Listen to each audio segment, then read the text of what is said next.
ఇంకో స్టోరీ చెప్పుకుందామా? అనగనగా ఒక ఊరు. ఆ ఊరి పక్కగా ఒక అడవి ఉంది.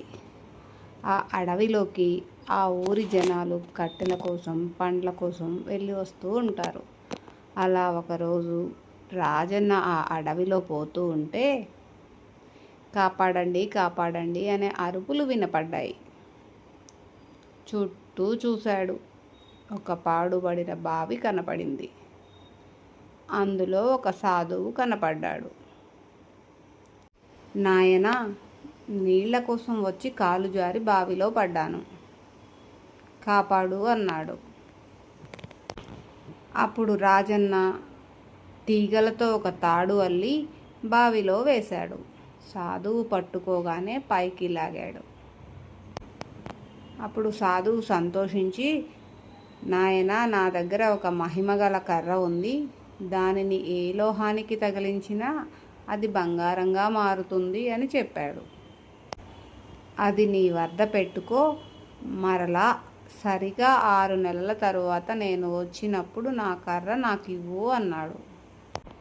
అప్పుడు రాజన్న సరే అని సంబరంగా ఇంటికి వచ్చాడు. చిన్న చిన్న సామాన్లు కాక బండెడు సామాన్ని బంగారంగా చేయాలి అనుకున్నాడు. అప్పుడు తన దగ్గర ఉన్న ధనాన్ని తీసుకొని ఇనుప సామాను అమ్మే అంగడికి పోయాడు. అతను ఇప్పుడు ఇనుము ధర చాలా ఎక్కువగా ఉంది, 3 నెలలు ఆగు, తగ్గుతుంది, అప్పుడు తీసుకుందువు గాని అని చెప్పాడు. సరే అని రాజన్న ఇంటికి వెళ్ళిపోయాడు. మరలా 3 నెలల తర్వాత అంగడికి వెళ్ళాడు రాజన్న. అప్పుడు అనుకోకుండా ధర పెరిగిపోయింది. ఇంకో 3 నెలల్లో నిజంగా తగ్గుతుంది, అప్పుడు తీసుకుందువు కానీ అని నమ్మకంగా చెప్పాడు. రాజన్న సరే అన్నాడు. ఇంకో 3 నెలలు ఆగాడు. అంగడి యజమాని నుంచి ధర బాగా తగ్గిపోయింది, వెంటనే రమ్మని కబురు వచ్చింది. దాంతో సామాను కొనడానికి ఇంటి నుండి సంబరంగా బయటకు వచ్చాడు. సరిగ్గా అదే సమయానికి ఎదురుగా సాధువు కనపడ్డాడు.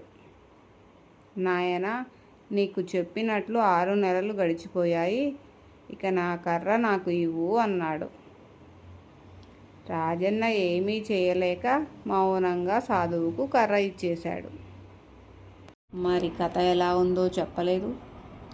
కథ నచ్చితే కామెంట్ చేయండి.